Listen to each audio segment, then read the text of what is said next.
Coming up next on Good Morning El Paso, an El Paso police officer is shot on the job, and now we hear from the man who saw it all happen. A look at the dash cam video, too. I have so many questions. I want to know why. A Fort Bliss Army wife is looking for answers as to why someone would murder her sister and why a cell phone could lead police to the killer. And we're only a day away from the Cañutillo Eagles making history for the Sun City. Your complete coverage of tomorrow's big game and how you can watch it. Live, where news comes first. From the Mesilla Valley and Las Cruces to El Paso and the borderland. This is ABC7's Good Morning El Paso. Midland and Odessa, Friday Night Lights. Well, this is Friday Night Light here. This is what's up. This is what's up. We're just a day away from the Cañutillo Eagles making history. People not just in the borderland but all around the country are getting behind the Eagles and wishing them success tomorrow in Lubbock against Ennis. Good morning, everyone. I'm Stephanie Valle. And I'm Hillary Floren. Good morning, everyone. We'll have complete coverage of tomorrow's game throughout the show. But first, you've got to wear orange today. If you haven't headed out yet, if you're at home and you can still change, you should probably wear orange because that's what Cañutillo ISD is asking everyone to do. We didn't get the memo. Yeah, we really didn't. But we're helping you out. Planning on wearing orange tomorrow, at least, where the game is actually happening. But of course, everyone wants to know how else they should dress. Okay, it's orange, so Crystal, let's help out in this department. Is it the orange sweater or is it the orange jacket that you can take off later today? And the answer is the jacket. This morning, here is a look at our temperatures. 45 in El Paso. It feels like 43 degrees. Your winds are at 5 miles per hour. Las Cruces, you're at 40. It feels like 36. I say the jacket, though, over the sweater because later on today, well, a look at clouds and radar shows us we're going to remain nice and sunny, and temperatures are warming right back up to the upper 60s this afternoon. We are tracking, though, a cool down that moves us into the 50s by your weekend. We'll talk more about that coming up in right around 10 minutes from now. Thanks so much, Crystal. At 6:02 headlines now. After her sister was brutally murdered in Mississippi, a Fort Bliss Army wife is now looking for justice. Amanda Prince was in our studios last night talking to CNN about the death of her sister. Now she can only sit and wait for news from her hometown.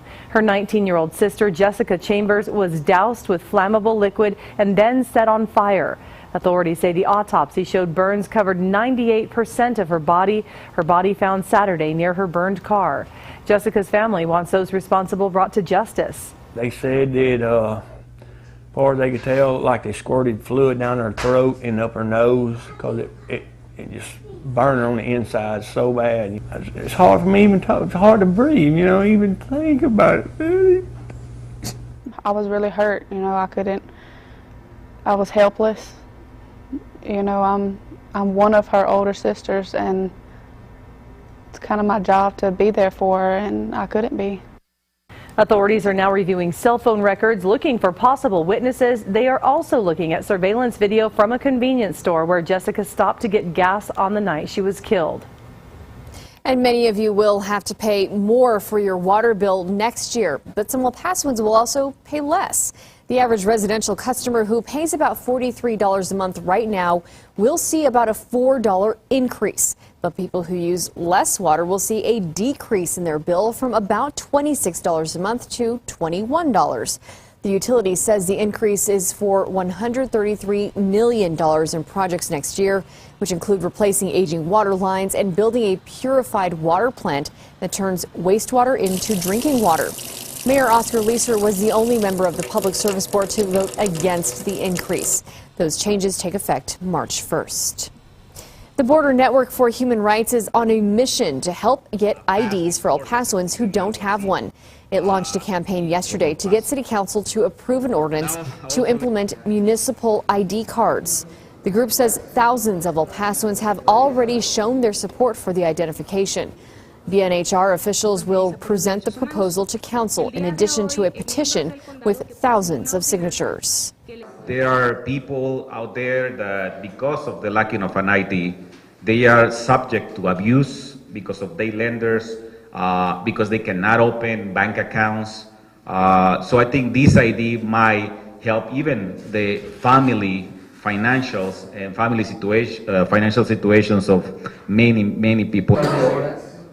The proposed ID card does have its limitations. It will not be an acceptable form of ID for voting. They will not replace a driver's license, and many law enforcement agencies might not recognize them as a valid form of ID. The proposal will be presented to council early next year. In the meantime, more signatures will be collected. We are getting our first look at the three teenagers accused of killing another teen. 19-year-old Michael Bigotia, 17-year-old Gustavo Valencia, and 18-year-old Armando Torres are charged with murder. On October 30th, 18-year-old Aaron Ochoa was gunned down in a parking lot near Stanton Street in Rio Grande. Ochoa attended the Paso del Norte Academy and had just gotten out of class. Court documents state Bigotia and Ochoa got into an argument earlier that day. Later that night, investigators say Bigotia and Valencia shot Ochoa. Torres allegedly drove the getaway car. And an update now to the deadly shooting of an El Paso bodybuilder by an El Paso police officer. Officials say that officer has since been fired for lying and for poor judgment. The family of Daniel Saenz has filed a civil rights lawsuit against former officer Jose Flores. Court documents state Flores gave contradicting statements about the shooting, like when he said he feared for the safety of the other officers, yet Flores left Saenz alone with an unarmed officer. The report also states Flores first told authorities the shooting was an accident, but he later changed his story and said Saenz left him no choice but to shoot him. It took 8 years, but police finally have a suspect in the shooting at an El Paso car dealership. Authorities say in 2006, 27-year-old Marcio Beltran Rosas opened fire at the Bravo Cadillac dealership on Montana. One man was wounded. Rosas was arrested in Mexico. He is now charged with attempted capital murder. After protests and rallies demanding his return, Irvin High School's principal is back on the job. LaRon Sharp was reassigned to Andrews High School about a week ago. El Paso School District officials aren't saying why Sharp was temporarily taken off the job, only that it was a personnel matter. But students we spoke with say they're glad their protest got noticed and that Sharp is back. And of course, the district not saying whether the protest had anything to do with his return, just saying that he is back on the job. Well, this can be a difficult time of year for those who have lost loved ones, but one group is working to help make the season brighter. And yes, we are talking about, of course, the families of fallen service members. Good morning, El Paso's Andrew J. Polka is live with more on this story. Andrew. Yeah, good morning, Hillary and Stephanie. The Snowball Express is a nonprofit group with the goal of serving the children of our fallen military heroes, and will be flying families from El Paso and across the country today for events and time together. Now, this is video from previous year's trips coming up here in a second. Now, the group expects to fly nearly 1,800 children and spouses to Dallas this year in partnership with American Airlines. Families will get an all-expense-paid vacation, including activities and events meant to help families bond and make new memories. Families that are taken on these trips say they're a welcome relief from what can be a difficult season, particularly helping children to smile and have fun again. Now, this year's trip will be leaving around 2 p.m. for El Paso families and will include a red carpet special premiere of the movie Annie starring Jamie Foxx, a meet and greet with the stars of the Discovery Channel show Fast and Loud, and a private concert by Academy Award nominated actor Gary Sinise and the Lieutenant Dan Band from his role in Forrest Gump. Now, this will be the 9th year that the Snowball Express has put together these trips. A total of 10 American Airlines jets will be taking families all over the country to Dallas for this trip. Hillary and Stephanie. All right. Thanks so much, Andrew. Very uplifting news there. Right.